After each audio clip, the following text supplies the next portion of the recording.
Turds in the brain, turds in the brain. Looking like a fool with those turds in your brain. If you ate a turd out of the toilet, it ain't the bacteria in the turd that's going to make you sick. It's the turd in the turd that's going to make you sick. We're full of turds, my friends. You know that. I tell everybody, take a solid food vacation. You'll see those little turds come out of you. Haven't I?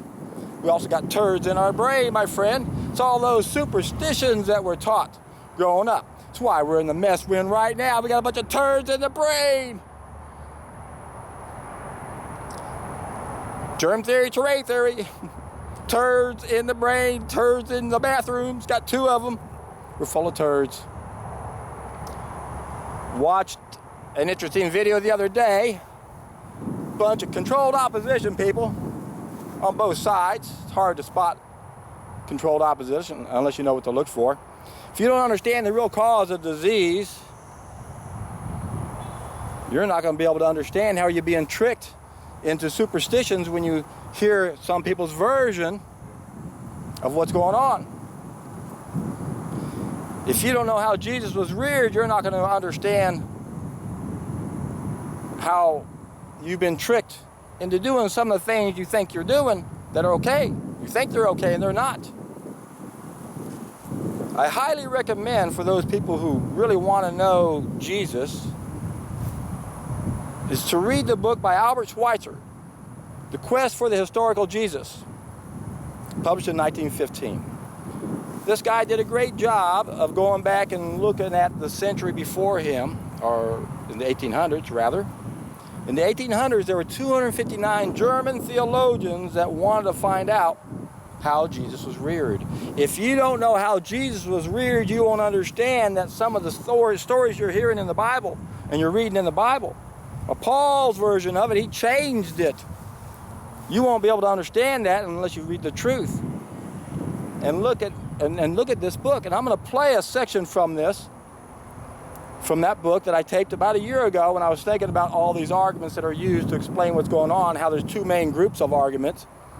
And the majority of them perpetuate the false belief that's got us where we are. It has to do with superstitions.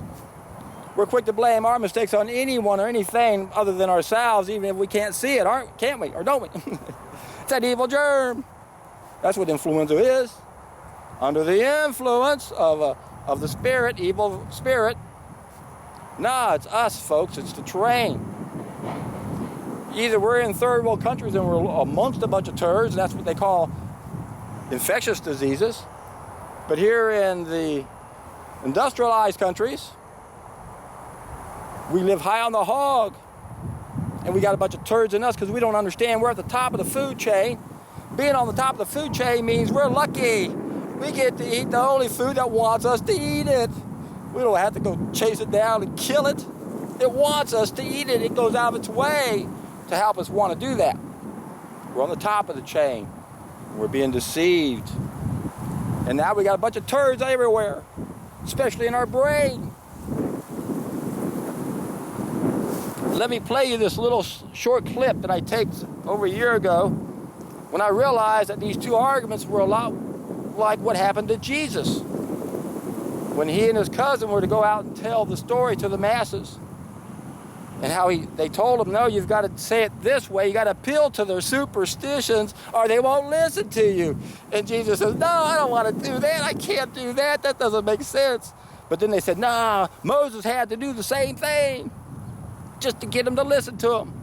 So that's kind of what the boat we're in right now. And that was what this whole video is about. Where one person's saying, we can't leave the stadium, we're winning. But this stadium perpetuates our superstitions. We got to get the hell out of that stadium, folks. However, it does bring up a good point. So many people aren't going to listen to the version that's peeling the onion. We're at the core, it's us. At the very core of the onion, after we find out this is a scam and that's a scam and this is a scam and that's a scam, we find, oh my God, it's us. We're the enemy because of what we do. And we do what we do because of what we believe. We're superstitious.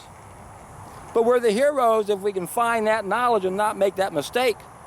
So when you look at the arguments about what's going on, one person says, we don't want to tell the truth about how the superstition isn't real, but then you go to them and they're going to tell you to eat crap just to keep you in where you're at. A lot of layers to this onion, folks, or many levels in Plato's cave, one might say. And some of these arguments help us go up a level, but they don't get us out of the cave. There's only one way to get us out of this cave of ignorance, is we've got to find the most important thing. We got to peel the onion to the core. At the core, it's us. We're the enemy. But dang it all to hell. We're the heroes. We've got the potential to change, and in one generation, we can get us back on track. It only took us one generation 60,000 years ago to get us all on the wrong track, but it can all change.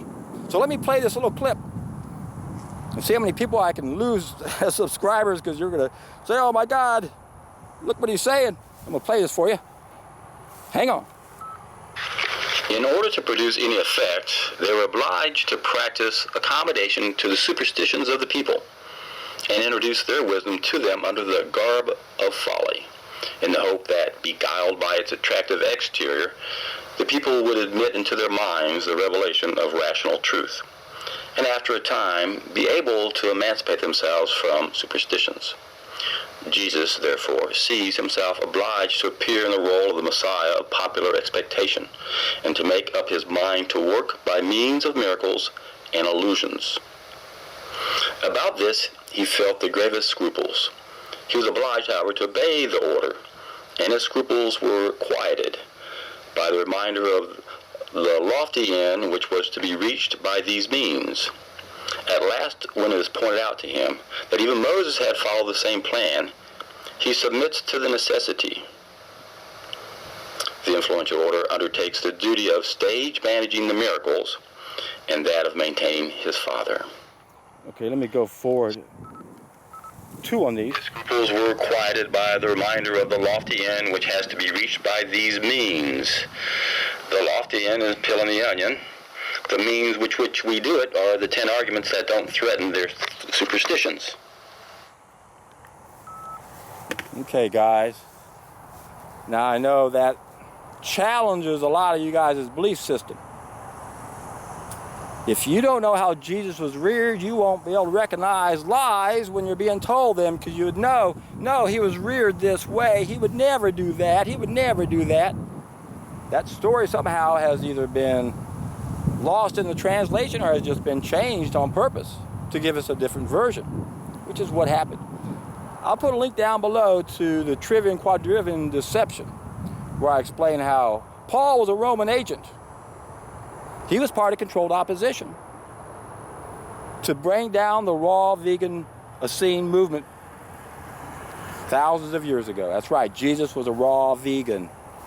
That's how he was reared. He was reared as the Essenes, by the Essenes. And that's what they say in this book by Albert Schweitzer, who's basically done like a book report on 259 German theologians.